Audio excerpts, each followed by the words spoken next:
let's get deeper into the album. Do you mind? Not at all. The album is, in your words, quote, a legacy for my parents and a way to write them into history by honoring them with my gifts. How did your parents' love story inspire the album Lovechild? Big question. Big question. Mm-hmm.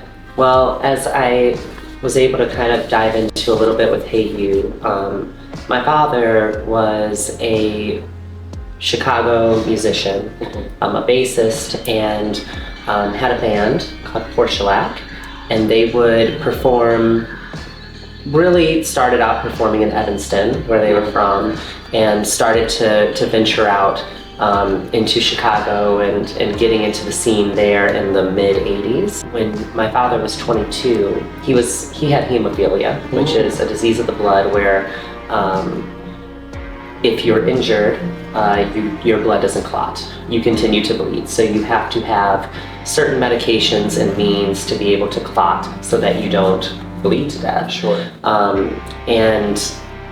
Back in the mid-'80s, we know that the HIV epidemic was rampant. Mm-hmm. And he and his cousin, very sadly, were contaminated through medication that utilized real blood plasma to create, and that blood was contaminated with HIV. Mm-hmm. So all of those folks that had that medication were also victims of this. And he was 22 when he found out. And being 22 in 1985, it was a death sentence. Sure.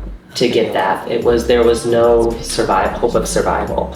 So I think, while a lot of folks would have just shut down, I think that activated my father, and he said, I'm going to do everything I can to live as much as I can for the time that I have. And I think that pushed him at that age to really go for it and to really just to produce and to create and to perform and to do so with vigor. And he did that, and he stumbled across the walls of the Warehouse, the legendary mecca of house music in Chicago, the place that started it all. Where it all began. And was able to know the likes of Robert Williams, who I've had the astounding pleasure of meeting and having some really wonderful interactions with, and he got to know Frankie Knuckles and all these incredible legends in house music, and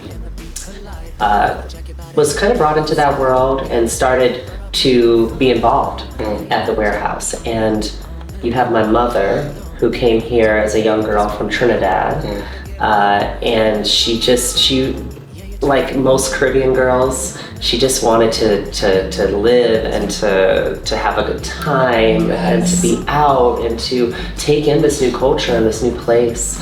And she ended up at the Warehouse herself, and that's where they met. And it was, from what I hear, it was just this immediate electric energy between them, and that's where it all began. And so she ends up pregnant with me. And back at this time, if you had a child outside of being married, the term love child was a very common thing. You don't hear it as much now, but that was a very common term at that time. So I was their love child, and in a sense, the love child of house music. It's because of house music, it's because of the Warehouse that I exist. And to be able to, I've been able to share that with Robert Williams face to face and tell him this, and I'll never forget the first time that I met him. I was so nervous because I couldn't believe, I was like, this man is like responsible for my life. I have to, like, what do I say? What do I say to this legend who created this genre of music that has infiltrated pop? It's in everything we hear. And he was so, first of all, so relaxed and so easy to chat with. And he was like, yeah, I remember your dad. I remember that. Cool. And I was like, what?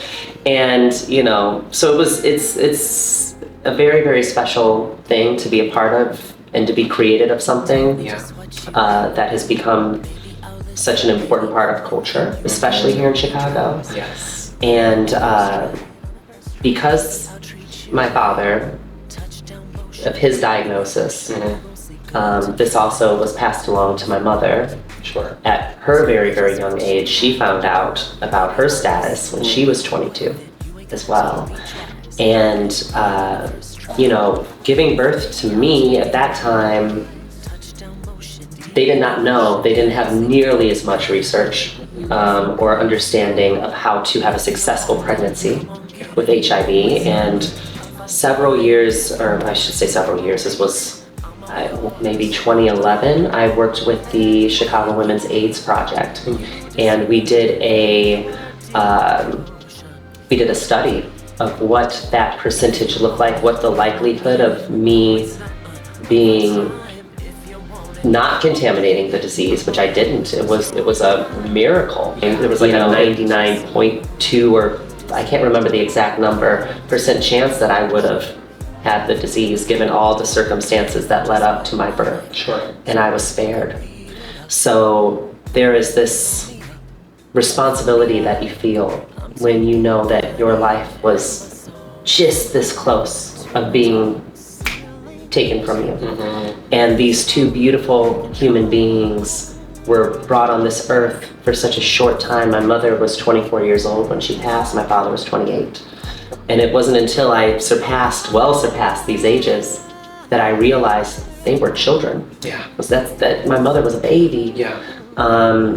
So there was this responsibility to share their story, to give them legacy, to offer them what they did not get a chance to do, which is to make us a stamp on history. And, you know, I was raised by my beautiful grandparents and my family, both here and in Trinidad. And, you know, I was told constantly that I was special, that there was a reason I was here. And I've always taken that very seriously.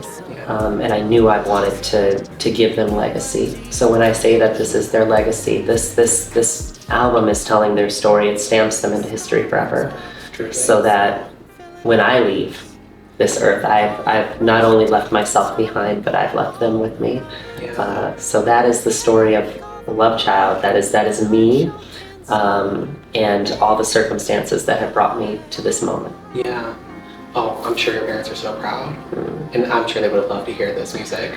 Yeah, I think my father especially would just be, I mean, to be doing the same thing, to continue his legacy and to create this business to help other artists, the same thing that he aimed to do. I mean, he was supporting other artists. There are still people to this day in Evanston and in the city who I've connected with that knew him and that had worked with him and that had deep love for him. So it's really important to me that I'm able to do that for other people as well.